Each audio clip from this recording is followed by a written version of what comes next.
Hello everyone, welcome to the latest episode of Sales Unboxing. If you'd like to keep up with which collectibles I'll be unboxing next, don't forget to subscribe to my channel.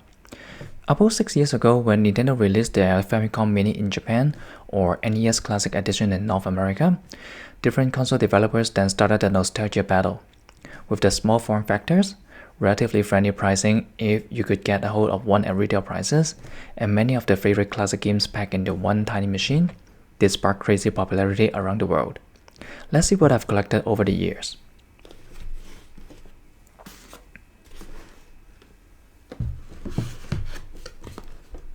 Both Japanese and US versions of the NES Classic,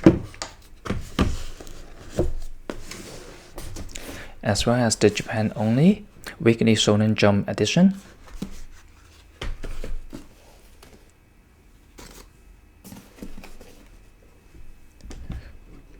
Super NES Classic,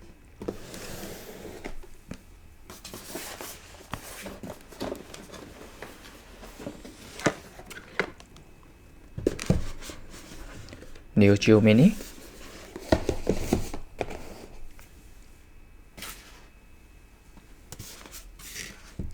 PlayStation Classic,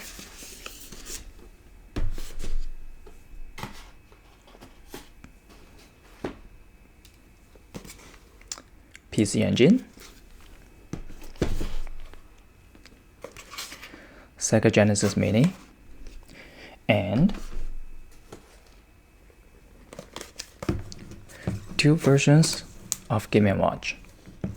You can see that some of them, like Neo Geo Mini, comes in an arcade cabin with its own screen, but most of them don't to suppress the cost. They do allow you to connect to your TV through an HDMI cable, but we are not going to unbox any of these older mini consoles this week. Instead, we are going to unbox this, the North American version of Sega Genesis Mini 2. So when I say this is the North American version, that means it has a Japanese counterpart, but we'll discuss that in a bit. For now, let's focus on this one. And since this is for sales in the North American market, the whole packaging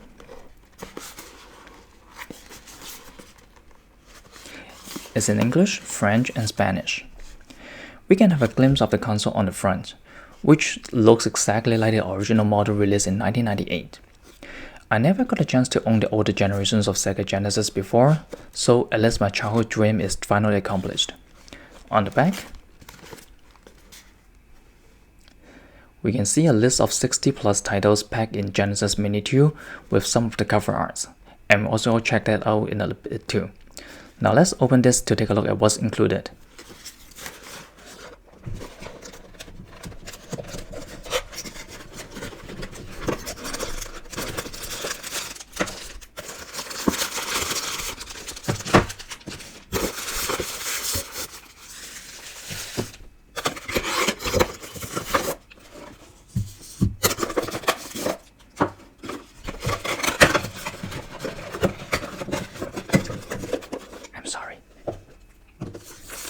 So, okay, first of all, we have the Genesis Mini 2 console. You can see that it's very compact and fits on your palm like the other classic consoles released these years. See how amazing technology is, right? Or maybe my point is just a little bit bigger, but anyways. And then we have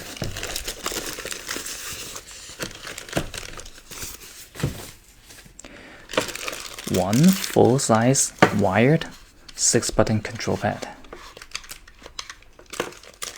I still find this to be the perfect layout for fighting games, so you don't have to reach for the shoulder buttons for other combo executions, and it's closer to the arcade layout, and that's just my personal preference.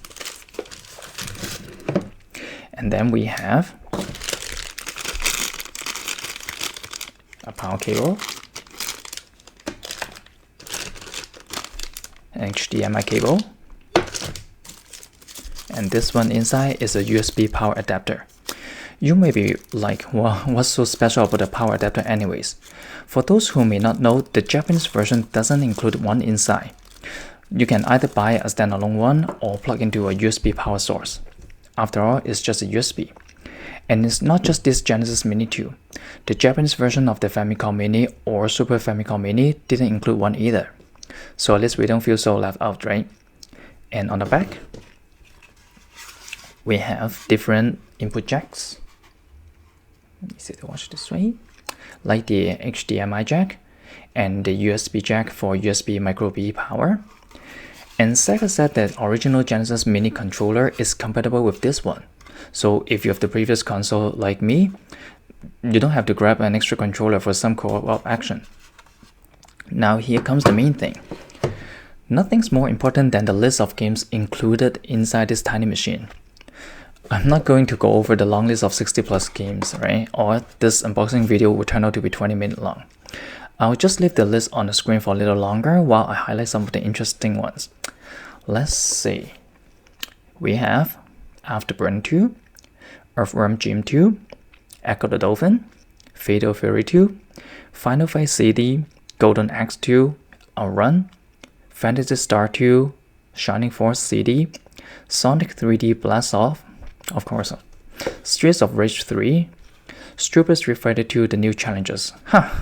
That is when the fighting pack comes in handy. And Sega threw in some bonus titles too, like Fantasy Zone, Space Harrier 2, versus Puyo Puyo Sun, etc. Not familiar with half of the list? Don't worry, you'll have more than enough time to discover from now on. Now let's get back to the differences between the US and the Japanese versions. In US, this is called the Genesis Mini 2, and in Japan it is called the Mega Drive Mini 2. The color scheme is different too. US one is more practical, while Japanese one is more playful. But they both include Sega CD titles, so the choice is yours. For US $99 plus taxes and shipping, the price point is steep, so it depends on how willing you want to buy your memory back. And although the nostalgic hit has died down a little, rumors were Nintendo is developing the classic equivalent of Game Boy N titles. When or if it will be out is still unknown, but just this little machine can keep all of us very busy. In the meantime, don't forget to like and comment on my video. Let the classics live on. Happy gaming, everyone.